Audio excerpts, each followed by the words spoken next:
You earn a decent income, maybe even more than you thought you would by this point in your life. Yet at the end of every month, there's a familiar, quiet anxiety. You look at your bank account, you look at your credit card statements, and the numbers don't seem to add up. You feel like you're running in place, or worse, slowly sinking. It's a feeling of being broke, even when you shouldn't be. Many of us are taught to blame the obvious culprits: inflation that makes groceries more expensive, rent that seems to climb every year, or just not earning enough. But what if the real problem isn't your income?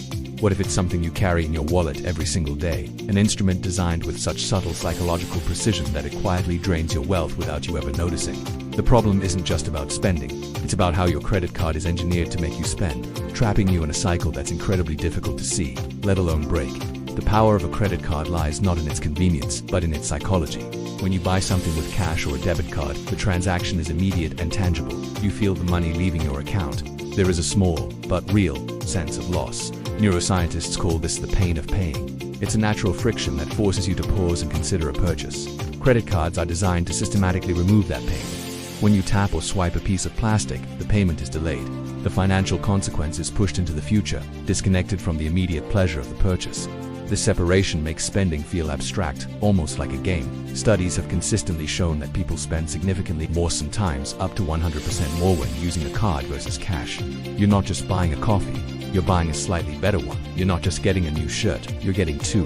These small, seemingly insignificant upgrades accumulate, driven by the frictionless nature of credit. This psychological trap is then reinforced by the mechanics of the billing cycle. At the end of the month, you receive a statement that bundles all those painless transactions into one large, often intimidating number, and right next to that large number is a much smaller, more manageable one: the minimum payment. This isn't an act of kindness from the bank, it's a carefully calculated tool of entrapment. The minimum payment is intentionally set just high enough to keep your account in good standing, but low enough to ensure that the vast majority of your payment is consumed by interest. Imagine you have a $5,000 balance with a 21% annual interest rate. A typical minimum payment might be around $100. Of that payment, roughly $87 would go straight to interest, while only a mere $13 would chip away at the actual money you spent. At that rate, you would be in debt for decades and pay thousands more in interest than your original balance. It's a system designed not to help you pay off your debt, but to keep you indebted for as long as possible. The silent erosion of wealth through credit card interest is one of the most destructive forces in personal finance, yet it happens so quietly. It doesn't feel like a sudden loss. It's a slow, steady drain that compounds over time. Think of it this way. Imagine you're trying to fill a bucket with water, but there's a small, almost invisible hole at the bottom. You keep pouring more water in your salary, your hard work, but the bucket never seems to get full because of that constant, silent leak. That leak is your credit card interest. Let's say you consistently carry a $3,000 balance from one year to the next. At a 20% interest rate, you are paying $600 a year just for the privilege of borrowing that money. That's $50 every single month that vanishes before it can be saved, invested, or used for something you truly value. Over 5 years, that's $3,000, the entire original balance lost to interest alone. It's money that could have been an emergency fund, a down payment on a car, or an investment that grows your wealth instead of someone else's. The financial industry has become incredibly adept at masking this cost with an alluring layer of rewards, cashback, and points. We are conditioned to see these perks as free money. We chase sign-up bonuses and optimize our spending to earn 3% on dining or 5% on travel. But these rewards are not free. They are a calculated part of the business model, funded by merchant fees and, more significantly, by the interest paid by customers who carry a balance. The very existence of these rewards is a powerful psychological nudge to spend more. When you know you're getting 2% cashback, a $100 purchase feels like it only costs $1.98. This mental discount encourages you to justify purchases you might have otherwise skipped. The data is clear. People who actively chase rewards tend to spend more overall. For the millions of people who carry a balance, the math is devastating. Earning $100 in cashback on $5,000 of spending is completely negated if you then pay $800 in interest on that same balance over the year. The reward system isn't designed to make you wealthy. It's designed to make you a more active and often more indebted participant in the credit system. Perhaps the most subtle danger of credit cards is the false sense of security they create. When you look at your credit card app and see $15,000 available credit, your brain can mistake that for $15,000 of your own money. It feels like a safety net, a backup plan. But available credit is not wealth. It is not an asset. It is a pre-approved loan waiting to be activated. It is callable debt.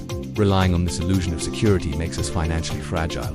We feel we can handle a small emergency because we have access to credit, so we may not prioritize building a real emergency fund with actual cash. This leaves us incredibly vulnerable. When a genuine crisis strikes, a job loss, a medical bill, an urgent home repair, that manageable credit card balance can quickly spiral. What was once a few $1,000s used for daily expenses can balloon into a 5-figure debt under the weight of an emergency.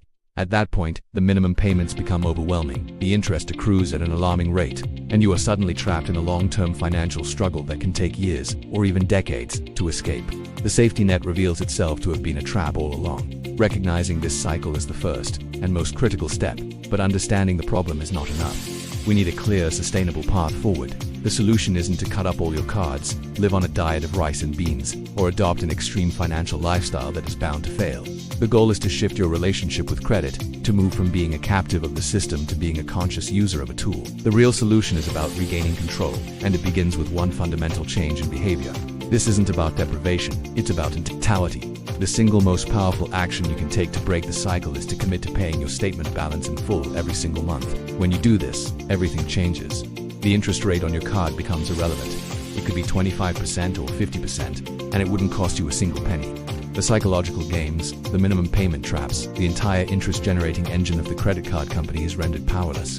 Paying in full transforms the credit card from a high-interest loan into a simple payment convenience. It forces you to confront your spending in real time. You can no longer spend more than you actually have, because you know the full bill is coming at the end of the month and must be paid from your bank account. This practice reinstates the pain of paying in a healthy way, making you a more conscious and deliberate consumer. It aligns your spending with your actual income, which is the cornerstone of building genuine financial stability. With this foundation in place, your perspective on rewards will naturally shift, as long as you are carrying a balance from month to month. Chasing rewards is a losing game. The interest you pay will always eclipse the value of the points or cashback you earn. It's like trying to collect pennies from the ground while your pockets are full of holes. The first priority must be to stop the leak. Stop focusing on earning an extra 1% on groceries and direct all of that mental energy and financial resources towards paying down your existing balance. Once you are consistently paying your bill in full, and only then can you begin to think of rewards as what they are, a small marginal benefit. The goal is to stop letting the promise of rewards dictate your spending habits. If you were already going to make a purchase and can get a small discount via cashback, that's a minor win, but never let the reward be the reason for the purchase.